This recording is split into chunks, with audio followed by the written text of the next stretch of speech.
दिनों देश में महिलाओं और लड़कियों को लेकर की जा रही आपत्तिजनक टिप्पणियां एक बार फिर बहस के केंद्र में है। बात चाहे उनके पहनावे की हो, सोशल मीडिया पर उनकी मौजूदगी की या फिर उनके चरित्र पर सवाल उठाने की, सब बेबाकी से बोल रहे हैं।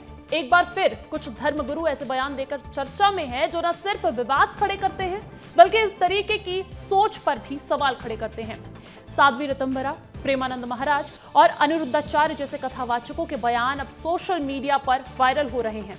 आज हम इन्हीं बयानों के जरिए ये समझने की कोशिश करेंगे कि क्या आध्यात्मिक मंचों से इस तरह की टिप्पणियां वाजिब हैं और क्या आज भी महिलाओं को लेकर सोच इतनी ही संकीर्ण है। इस विषय पर गहराई से चर्चा करने के लिए हमारे साथ कुछ खास मेहमान भी जुड़े हैं। तारुफ करवा देती हूं, डॉक्टर विद्यापुरी साध्वी हैं जो मेरे साथ उज्जैन से जुड़ी हैं, साथ ही साथ सोशल मीडिया इन्फ्लुएंसर महाकुंभ से वायरल हुई हर्षा रछारिया भी मेरे साथ जुड़ गई हैं। सबसे पहले तो आप सभी का बहुत बहुत स्वागत है मेरे साथ। डॉक्टर विद्यापुरी जी, सबसे पहला तो मेरा सवाल आप ही से रहने वाला है क्योंकि देखिए आज का मुद्दा नैतिकता, मर्यादा और बयानों से जुड़ा हुआ है और केंद्र बिंदु में संत महंत समाज ही है। सबसे पहले इसीलिए संतों द्वारा जो चरित्र पर टिप्पणी की जा रही है, पहनावे को लेकर, व्यवहार पर कैरेक्टर सर्टिफिकेशन, ये कहां तक सही मानती हैं आप? देखिए, ये संत कोई सर्टिफिकेट दे ये तो कतई सही नहीं है। सबसे पहले बात करूं मैं प्रेमानंद महाराज जी की, तो वो आदरणीय है, पूजनीय है, इतने बड़े विद्वान हैं, सबको मार्गदर्शन देते हैं। पर मार्गदर्शन देते देते अगर वो इस प्रकार की अगर थोड़ी सी अपनी लैंग्वेज पे कंट्रोल कर लेते तो ज्यादा उचित रहता। देखो, बच्चों को समझाने का तरीका रहता है। जैसे कि 3 बच्चों को ले लिया, एक आपने गांव से लिया, एक शहर से लिया और एक किसी मिडिल बस्ती से लिया। तीनों की सोच अलग अलग रहती है, तीनों की विचारधाराएं अलग अलग रहती है। तो उनको समाज को समझाने का तरीका जो था वो उन्होंने जिस तरह से बोला वो बहुत गलत था। पर हाँ, उन्होंने मार्गदर्शन देने का प्रयास करा। और रही बात यहाँ पे ऋतंभरा दीदी की, तो ऋतंभरा दीदी को भी मैं प्रणाम करती हूँ, मैं उनको बहुत सम्मान देती हूँ। पर ऋतंभरा दीदी को मंच से जो शब्द उन्होंने कहा वो शायद मेरे लिए अभी कहना मतलब ठीक नहीं लग रहा। जो उन्होंने शब्द नंगा कहा, नंगा नाच कर रही, तो ये ठीक नहीं है। हाँ, पर उनके कहने का तात्पर्य यह था कि जो पति और पिता और भाई जो अपनी बहनों को इस तरह से अलाउ कर रहे हैं कि आप रील्स बनाओ, ये ठुमके लगाओ, तो वह चीज उनको थोड़ी सी तरीका उनका गलत था बोलने का। और रही बात यहाँ पर अनिरुद्धाचार्य की, मैंने भी उनकी बहुत सारी बाइट्स देखी कि 25 साल की लड़कियां जवान कहाँ रहती है, वो तो जाती जाती ऐसी हो जाती। तो वो अनिरुद्धाचार्य जी होते कौन है किसी भी लड़की का ऐसा कैरेक्टर सर्टिफिकेट देने के लिए? देखिए, तुम्हारी भी एक पत्नी है, तुम्हारी भी बहन होगी, तुम जिस माँ के गर्भ से आए वो भी एक औरत है। तो उनको नारी जाति को सम्मान देना चाहिए, नारी जाति का ऐसा अपमान नहीं करना चाहिए। देखिए, आप मंच पे बैठे हैं, मंच की क्या गरिमा है? केवल आप कृष्ण कथा करें, आप केवल राम चर्चा करें, आप केवल सनातन संस्कृति से रिलेटेड जो जितनी भी संस्कृतियां हैं उनका विश्लेषण करिए। आपको किसी के चरित्र का इस तरह से बोलने का क्या अधिकार पड़ता है? माना कि आप पब्लिक में बैठ कर के लोगों की काउंसलिंग करते हो, किसी का घर बिगड़ता है उसको बचाने की कोशिश करते हो, पर आपको एक पर्टिकुलर लड़की जात को जो मतलब जिसका विवाह नहीं हुआ, विवाह होकर के किसी के नए घर में गई है, उसका ऐसा बोलने का उनको कोई अधिकार नहीं है। बिल्कुल कोई अधिकार नहीं है। आप इस बात से इत्तेफाक तो रख रही हैं, लेकिन साथ ही साथ आप ये भी कह रही हैं विद्यापुरी जी कि ये जो है इसका मार्गदर्शन करने की एक कोशिश संत समाज कर रहा है, लेकिन संत समाज की इस तरीके की टिप्पणी बच्चियों के चरित्र पर कर देना, और देखिए इसलिए भी बहुत ज्यादा महत्वपूर्ण हो जाता है कि इनके हजारों नहीं बल्कि लाखों अनुयायी हैं और लाखों फॉलोअर्स हैं, तो कहीं ना कहीं उसका समाज पे कैसा असर पड़ता हुआ आप पा रही हैं इस तरीके की टिप्पणी, इस तरीके के बयानों के बाद? देखिए, अगर आपने पर्टिकुलर किसी लड़की के लिए कहा है तो जो लड़की अच्छी है, जो केवल अपना मतलब अध्ययन कर रही है, अपने इसमें संस्कार पवित्र रखे हैं, तो इनडायरेक्टली उनके जो पेरेंट्स हैं उन पे क्या इफेक्ट पड़ेगा उनकी बुद्धि पे कि हाँ भाई हमारी लड़की भी ऐसी होगी। और जो नव विवाहित 25 वर्ष की लड़की अगर किसी के घर में गई है तो उसके ससुराल वाले क्या सोचेंगे, उनका पति क्या सोचेगा? हाँ कि भाई इतने बड़े सेलिब्रिटी ने, अगर इतने बड़े प्रवक्ता ने अगर ये चीज कही है तो इनडायरेक्टली ऐसा भी होगा। तो ये लोग जो हैं इनडायरेक्टली इस तरह से खटास डालने की का प्रयास कर रहे हैं, जो परिवार अच्छे हैं उनके बीच में भी। अच्छा, इसे भारतीय संस्कृति से भी जोड़ दिया जा रहा है, ये भी हम देख रहे हैं। इसे सनातन से जोड़ दिया जा रहा है, इसे भारतीय संस्कृति से जोड़ दिया जा रहा है। हमारे देश ने हजारों सालों तक कोशिश की है, जद्दोजहद की है। हम ईश्वराचार्य विद्यासागर की बात करें, हम राजा राम मोहन की बात करें, सती प्रथा के खिलाफ और विधवा के पुनर्विवाह के लिए कितनी लड़ाइयां लड़ी हैं। उसके बाद इतने सालों बाद आज के आधुनिक युग में इस तरीके का बयान दे देना, ये संत समाज को शोभा देता है क्या? सीधा सीधा सवाल है। नहीं, बिल्कुल बिल्कुल शोभा नहीं देता। मैं आपकी बात का समर्थन करती हूँ। देखिए, पहली बात तो ये है कि जो हमारा कल्चर बिगड़ते जा रहा है ना। आजकल तो पहली बात, जो पेरेंट्स अपने बच्चों को लाइबल बनाने के लिए, खासकर लड़कियों को जल्दी विवाह नहीं करते कि पहले अपने पैरों पे खड़े हो जाए, कुछ बन जाए, कोई डॉक्टर बन जाए, इंजीनियर बन जाए, अपना बैंक बैलेंस कर ले, उसके बाद शादी करे। वो अपने पेरेंट्स की अच्छी सोच है, पर मैं उसमें से मानती हूँ कि इस प्रेजेंट सिनारियो के अंतर्गत मात्र 2 या 3% ही ऐसी लड़कियां होंगी जो इस प्रकार से कलयुग की इस गतिविधि का शिकार हो जाती है। तो उसके लिए चाहिए कि आप पेरेंट्स को मतलब अपने बच्चों को कंट्रोल करना है। और इसका मतलब ये नहीं है कि आप, जैसे अनिरुद्धाचार्य जी ने कहा कि 25 साल तक आकर के उसका पास कुछ शेष ही नहीं होता, मुंह मार के आती। तो इस तरह के जो शब्द है अनिरुद्धाचार्य को शोभा नहीं देते मंच से बोलना। और हाँ, ऋतंभरा दीदी जी ने एक प्रयास किया है कि एक आंखें खोली। बिल्कुल विद्यापुरी जी, आप बोल रहे हैं इस तरीके का बयान देना मंच से शोभा नहीं देता। मेरे साथ एक और मेहमान जुड़ गई हैं, मानवी तनेजा, जो कि मॉडल हैं और नारी सशक्तिकरण के लिए अक्सर जो है वो मुखर रहती है। बहुत बहुत स्वागत है मानवी जी आपका। मानवी जी, मैं और विद्यापुरी जी यही बात कर रहे थे कि संत समाज को इस तरीके का बयान देना, इस तरीके की टिप्पणी कर देना, एक तरीके से महिलाओं का कैरेक्टर सर्टिफिकेशन करना, ये कहाँ तक सही है? देखिए, बिल्कुल भी सही नहीं है। और मैं तो ये कहती हूँ कि मुंह से निकली हुई बात और बंदूक से निकली हुई गोली वापस नहीं जाती, और कहीं ना कहीं जो उनके मुंह से निकली हुई बात है वो लोगों के दिलों में घर कर गई है। ये कथावाचक या जो संत है, इस वक्त मेरे को समझ में नहीं आ रहा समाज को क्या हो गया है। ये एक तबका का लोग है जो उनको बहुत फॉलो करते हैं, और वो ये पहली बार नहीं हुआ है जो उन्होंने ऐसी कोई बयानबाजी करी है। ये पहले भी इन्होंने ऐसे बहुत महिलाओं के खिलाफ ही सिर्फ ऐसी कोई टिप्पणी करी है जो बहुत ज्यादा आहत करती है।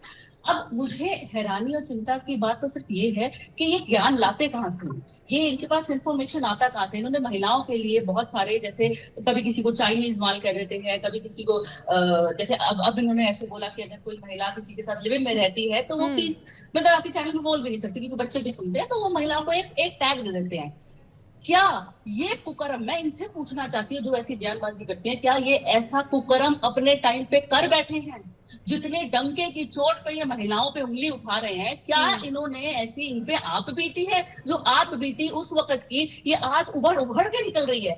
ये डेटा आता कहाँ से है? दूसरी बात मैं ये बोलना चाहती हूँ, संविधान ऊपर है या धर्म के ठेकेदार ऊपर है? अगर हमें संविधान ने इजाजत दी है कि हम लिव इन में रह सकते हैं, संविधान ने इजाजत दी, और जितना भी जो भी हमारे को जो रूल्स हैं, जैसे अगर मैं किसी से शादी करती हूँ तो जो भी मेरे पास लीगैलिटीज है वो लिव इन में भी है। अगर लीगल लिव इन में रह करके किसी का बच्चा हो जाता है तो वो उतने ही उसको लीगैलिटीज की जो मिलेगा अपने फादर के, उससे वो as an he is liable, वो ले सकता है, वो कोर्ट में जा सकता है। तो अब एक लिव इन एक ऐसी चीज है, लेकिन मुझे लगता है आज के समय पे जब लोगों ने इतना परिवर्तन कर लिया है, हर चीज को बदल दिया है, पहले बैलगाड़ी में घूमते थे, आज गाड़ी में घूम रहे हैं, पहले मटके का पानी पीते थे, आज फ्रिज का पानी पीते हैं, और इतना ज्यादा परिवर्तन कर दिया है, पर सोच में अभी भी इतने पिछड़े जमाने की सोच लेकर के चल रहे हैं। आप देखिए आज के डेट में, अगर ये बोलना बहुत आसान है यहाँ पे टीवी पे बैठना या अपने प्रवचनों में, लेकिन आज अगर इनको ये सच्ची में महिलाओं या किसी अगर अपने संगत की फिक्र करते तो ये फैमिली कोर्ट जाकर के देखिए, वहां पे कितनी महिलाएं या कितने पुरुष फैमिली कोर्ट में झुलझ रहे हैं। आप शादी कर देते अरेंज मैरिज आप शादी करते हैं लड़की की, मैं उदाहरण के तौर पे दे रही हूँ, और रात को पता लगता है लड़की का। बिल्कुल मानवी जी, आप लड़के के चरित्र पर बात कर रही हैं, ये कौन होते हैं सर्टिफिकेट देने वाले, ये लगातार आप दोहरा रही है अपनी बात में, लेकिन साथ ही साथ हम देखते हैं कई बार ऐसे भी बयान सामने आते हैं कि महिला ये पहन रही है, वो पहन रही है, जो ओढ़ रही है उस पर भी कहीं ना कहीं उसका कैरेक्टर जज कर लिया जाता है। इस तरीके के बयानों को, इस तरीके के पैमानों को आप किस तरीके से देखती हैं? देखिए, मैं तो ये कहती हूँ, मैं मिनी स्कर्ट, पिकनी, ऑफ शोल्डर, साड़ी कुछ भी पहनूं, और अगर मैं किसी के साथ भी घूमूं, मैं किसी प्रकार का कपड़ा पहनूं, मैं कहीं पे भी पहनूं, मैं कहीं भी जाऊं, इनको क्या, आपको क्या? जब संविधान मुझे परमिशन देता है ये सब कुछ करने की, इनको क्या? वो दिन दूर नहीं है जिस दिन लोग ही इंसाफ कर देंगे, लोग इनका न्याय कर दे देंगे इन चीज को, कि कहीं ना कहीं ऐसे कोई बाबा आपको बीच चौराहे पे लटके हुए पड़े रहेंगे और लोग जूता चप्पल से कूट देंगे। ऐसे ही बाबा को उठा करके ये गले में जूते की माला पहनाएंगे, गधे पे बैठाएंगे और उनका खूब पूरे के पूरे अपने जो शहर में जुलूस निकाल देंगे। कहीं ना कहीं लोगों को पता लग गया, जैसा भी मैंने कहा, क्या इन्होंने इस चीज को टेस्ट करके देखा है? सनातन का मतलब है आप अपनी संस्कृति को आगे बढ़ाना, आप अपने रिलीजन की नॉलेज देना, आपने जो ग्रंथों में पढ़ा है, जो अपनी किताबों में पढ़ा है, आपने जो ज्ञान लिया है, उस चीज को संगत को बताना। बिल्कुल मानवी जी, आप कह रही हैं कि ऐसा ही चलता रहा तो बात लात घूसे बरसाने पर भी आ जाएगी, मारपीट तक पहुंच जाएगी। इस पर एक जवाब ले लेते हैं। मेरे साथ विद्यापुरी जी भी लगातार बनी हुई। विद्यापुरी जी, मानवी जी कह रही हैं कि इसी तरीके से बयानबाजी चलती रही तो लोग ही इनके विरोध में आ जाएंगे, लोग मारपीट करने लगेंगे। इस पर आपकी प्रतिक्रिया? देखिए, जो गलत रहता है, गलत का तो गलत ही परिणाम निकलता है। अगर अपन आज बात करें सतयुग की, तो सतयुग में अरुंधति थी, हाँ, गौतम ऋषि की पत्नी अहिल्या देवी थी, इनके सतीत्व की भी परीक्षा हुई, हाँ, सुकन्या थी, इनके चरित्र की भी परीक्षा हुई थी। पर और आज अगर हम ये कलयुग की बात करें तो कलयुग थोड़ा मॉडर्न हो चुका है। देखो, किसी के भी हम पहनावे पे हम कोई टिप्पणी नहीं कर सकते। भले आज मैं साध्वी हूँ, अगर मेरे पास में कोई औरत आती है, वो सर पे पल्ला नहीं लेती है, साड़ी लेती है, ठीक है। अगर कोई जीन्स टॉप पहन रही है, ठीक है। तो आप क्या उसके कपड़े के पहनावे से आप उसके चरित्र को आप जज नहीं कर सकते, उसका जजमेंट नहीं हो सकता। और रही बात आज जो प्रेमानंद, तो विद्यापुरी जी, तो क्या आप अनिरुद्धाचार्य जी का और प्रेमानंद महाराज जी का, साध्वी ऋतंबरा जी का विरोध कर रही है सीधे तौर पर? हाँ जी, मैं विरोध केवल यहाँ पर जो इनकी जो वाणी है उसका कर रही हूँ। उनको गद्दी पे बैठ करके ये चीजें बोलना शोभा नहीं देता। माना कि विद्वान हैं, आपके पास में इतने ग्रंथों का नॉलेज है, प्रेमानंद जी महाराज जितना अच्छा सा गाइडेंस कर रहे हैं, इनको तरीका ऐसा था कि उनको समझा सकते थे कि यह चरित्र, ये सब चीजें बंद होनी चाहिए। और लड़की का जजमेंट करने का उनको कोई अधिकार नहीं है, ना अनिरुद्धाचार्य जी को।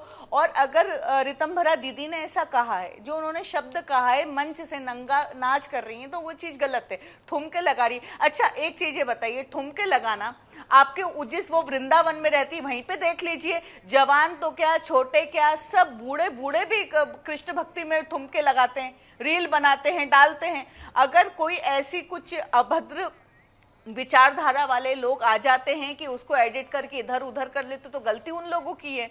आज कोई राधे राधे पे नाच रहा है, उसकी वीडियो बना करके वो कट कॉपी पेस्ट करके, ऐसा टेक्नोलॉजी का जमाना है, उस पे कोई सा उन्होंने बॉलीवुड का कोई गाना डाल दिया। बिल्कुल विद्यापुरी जी, मैं आऊंगी आपके पास। मानवी जी, हम देख रहे हैं कि बहुत फॉलोअर्स हैं, बहुत लाखों में लोग समर्थन कर रहे हैं इस तरीके के, क्योंकि मानने वाले ही इतने। प्रेमानंद महाराज जी को कितने लोग सुनते हैं, हम देखते हैं विराट कोहली, अनुष्का शर्मा वहां पहुंचते हैं, उनका आशीर्वाद लेते हैं, बाकायदा अनिरुद्धाचार्य भी है, कथा वाचन करने पहुंचते हैं, बहुत वायरल होते हैं, खूब वायरल होते हैं।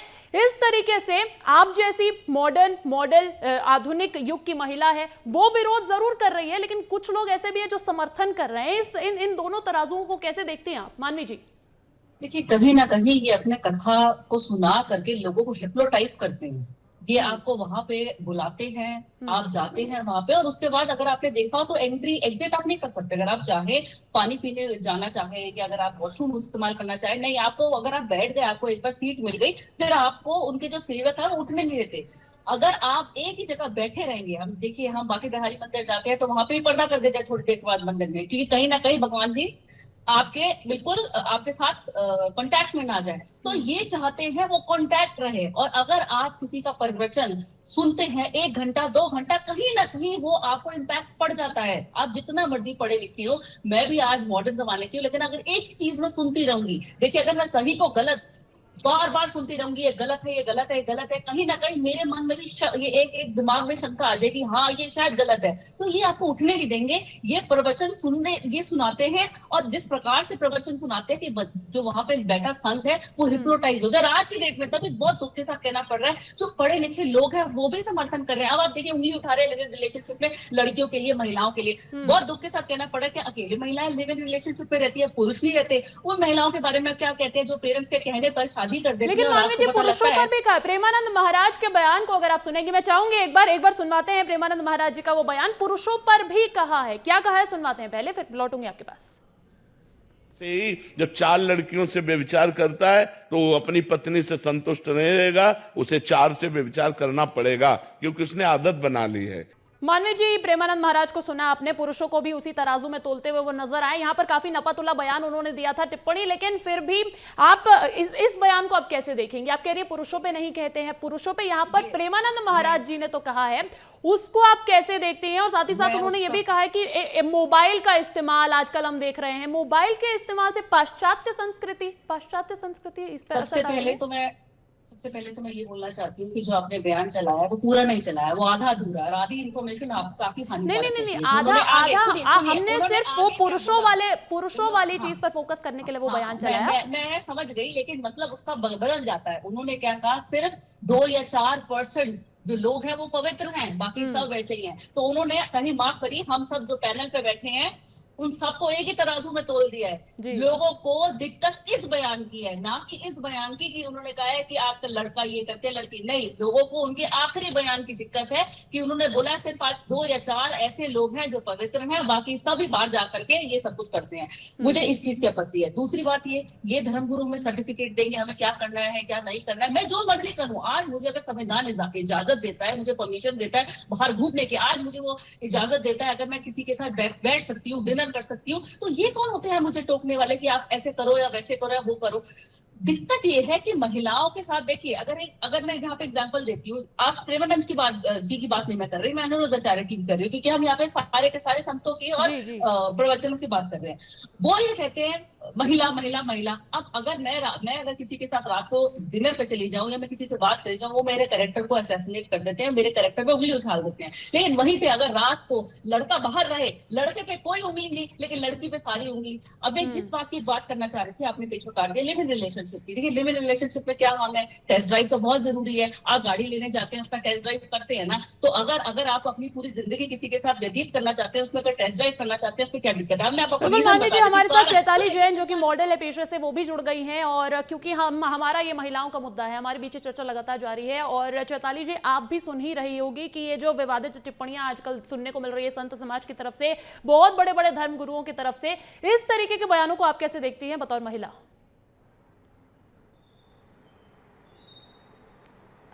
मैं ये कहना चाहूँगी, रील जो भी है ये विवादित रील बनाना कोई बुरी बात नहीं है। ये डिपेंड करता है कि आपका प्रोफेशनल क्या है और आप किस टाइप की रील बना रहे हैं, उस पर डिपेंड करता है ये। और जैसे अब मैं खुद एक मॉडल हूँ, सुपर मॉडल हूँ, मेरा रेम शो होता रहता है, मॉडलिंग फील्ड में हूँ मैं, कुछ शूट भी होते हैं मेरे, तो मेरे मतलब सब सभ्यता को नज़र रखते हुए ही मैं मेरे रील बनाती हूँ। और जो भी मैं इंस्टाग्राम फेसबुक रील देखती हूँ तो मैं भी देखती हूँ काफ़ी, मतलब कुछ रील ऐसी होती है, भले वो कॉमेडी क्यों ना हो, मतलब ऐसा ज़रूरी नहीं अंशिल रील ही मतलब बेकार हो पाती है, कुछ कॉमेडी भी ऐसी होती है कि बहुत ओवर होती है। तो इस रील के लिए तो मैं भी बोलूँगी कि रील बनाओ पर अपने प्रोफेशनल को मद्देनज़र रखते हुए बनाइए। बिल्कुल, विद्यापुरी जी भी मेरे साथ लगातार बने हुए हैं। विद्यापुरी जी, ये कुछ महिलाएं ऐसी भी है जो जानती हैं कि नैतिकता कहाँ है, मर्यादा क्या है, गरिमा क्या है, ये समझती हैं, लेकिन यहाँ पर संत समाज सीधा दलील देते हैं कि ये पाश्चात्य संस्कृति है, ये समाज में विकृति आ गई है, इसीलिए इसको सुधारने की जरूरत है। बिल्कुल जरूरत है। अभी पूर्व हमारी बहन ने कहा कि वो भी एक मॉडल हैं और उनका भी प्रोफेशन है रील बनाना, पर आपको ये कैसे पता है कि जो इस तरह से जो रील बना रही है, जो बड़े एडल्ट लोगों को देखना चाहिए, वो छोटा बच्चा देख रहा है और वही बूढ़ा व्यक्ति देख रहा है, और जो बूढ़े व्यक्ति की जो एक ज्ञान की और जो इस तरह की जो रील्स होती है वो छोटे बच्चे देखना पसंद नहीं करते। हाँ जी, हम अभी देखिए, हमने अगर रील्स देखी है तो हम भी प्रेमानंद जी को सुनते हैं, और भी हमारी, जैसे मैं खुद अपनी रील्स बनाती हूँ, आप मेरे एस्ट्रोलॉजी, स्वास्तिक एस्ट्रोलॉजी के पेज पे देख लीजिए, हमारी तो हजारों रील्स पड़ी हुई है उस पर हमारा केवल ये है कि हम बैठते हैं, कैमरे में जो हमको बोलना रहता है कर देते। पर इस प्रकार का ये जो आज हमारी रीतम्भरा दीदी ने कहा था कि ठुमके लगा के रील बना रही है, तो वो ठुमके लगाने की वो जो बात थी, तो उनको वो मंच से बोलना शोभा नहीं देती थी। और रही बात ये प्रेमानंद जी ने जो एक, जैसे आपने पूर्व में भी कहा था कि पुरुष पे भी टिप्पणी करी है, पर देखो जैसी जिसकी दृष्टि वैसी उसकी सृष्टि, या तो उनके पास वैसे ही लोग अपना काउंसलिंग करवाने आए हो जिनके साथ ऐसा ऐसा नहीं विद्यापुरी जी, इस बात में भी कोई दो राय नहीं है ना। पुरुषों का नाम भले ही लिया है, लेकिन पुरुष समाज पे उसका उतना असर नहीं पड़ेगा जितना महिलाओं पर पड़ेगा, बच्चियों पर पड़ेगा। क्योंकि मानवी जी, हम जानते हैं कि हम तो फिर भी बहुत आधुनिक युग से हैं, हमारी बड़ी मॉडर्न फैमिली है, लेकिन बहुत सारे ऐसे लोग हैं जो सिर्फ अंधे तरीके से फॉलो करते जा रहे हैं इन चीजों को, इन बयानों को, और उसके बाद वो शायद अपनी बच्चियों को आगे कोएड एजुकेशन में ना भेजना चाहें, वो शायद अपने बच्चों को और ज्यादा पढ़ाने में भी ध्यान ना दे। मानवी जी, हम जितने मर्जी मॉडर्न हो जाए, अगर आज में हमारे रिश्तेदार या हमारे पेरेंट्स हमें किसी चीज के लिए टोक देते हैं, हमें वो बात माननी पड़ती है। उसी तरीके से अगर मैं कह हम मॉडर्न हो गए, हम कितने हमारे विचार ऐसे हैं, उसी तरीके से अगर आप इनकी बातें, इनको तो भगवान समझते हैं लोग, इनको तो सोचते हैं लोग, जो तबका आता है इनके पास, वो सोचते हैं इनके मुंह से जो निकली हुई बात है वो स्वयं भगवान के मुंह से प्रकट हुई हुई बात है, और जो ये बोलते हैं वो वही मान लेते हैं। अब देखिए हमारी जो बहनें हैं वो कितनी पढ़ लिख रही हैं, कोई चांद पे पहुंच रही है, मतलब आप महिलाओं को हर स्तर पे आगे देखेंगे, हर फील्ड पे। अगर आप, बहुत खुशी की बात है आज हमारे पास हम जिनके साथ डिबेट करते हैं वो भी महिला एंकर ही हैं, तो आप देखिए महिलाएं जहां इतनी आगे पहुंच गई हैं, ये महिलाओं को कितना पीछे घसीटना चाहते हैं। मैं किसी इंटरव्यू में, डिबेट में बैठी थी, वहां पे एक कॉलर ने बोला कि हम तो 14 साल की बहू ही चाहते हैं। आप देखिए इनके बयानों से लोग कितने प्रभावित होते हैं। उनको 14 साल की बहू नहीं, माफ कीजिए, उनको 14 साल की नौकरानी चाहिए कि वो घर आए, गृहस्थी संभाले, बच्चा पैदा करे, चूल्हा चौका करे, और बिल्कुल पढ़ी लिखी। आज के जमाने में जो इनके प्रवचन है, लोगों का थॉट प्रोसेस इतना चेंज हो गया, उनको पढ़ी लिखी बहू इसीलिए नहीं चाहिए कि अगर वो पढ़ी लिखी आ गई तो हम उस पर दबाव नहीं डाल पाएंगे। वो घर का काम करेगी, वो घर के नौकरानी बनेगी, वो चूल्हा चौका समाएगी, वो बच्चे पैदा करेगी, वो सब वो काम करेगी जो हम कहेंगे। लेकिन अगर मर्दों से पूछ लो कि आप अगर मदद करा दे हमारी, बिल्कुल आज की चर्चा का मुद्दा यही था कि जहां पर हमारी एक तरफ स्पेस में महिलाएं पहुंच रही हैं, देश भर में नाम रोशन कर रही है, दुनिया में नाम रोशन कर रही है, तो दूसरी तरफ इस तरीके की संकीर्ण सोच के बयान भी आ जाते हैं। कितना असर डालते हैं, कितना प्रभाव डालते हैं, ये चर्चा करने की कोशिश की विस्तार न्यूज ने अलग अलग पेशों से जुड़ी हुई महिलाओं से। विद्यापुरी जी बहुत बहुत शुक्रिया, मानवी जी आपका भी बहुत बहुत शुक्रिया, और चैताली जी आपका भी बहुत बहुत शुक्रिया हमारे साथ इस खास चर्चा में जुड़ने के लिए।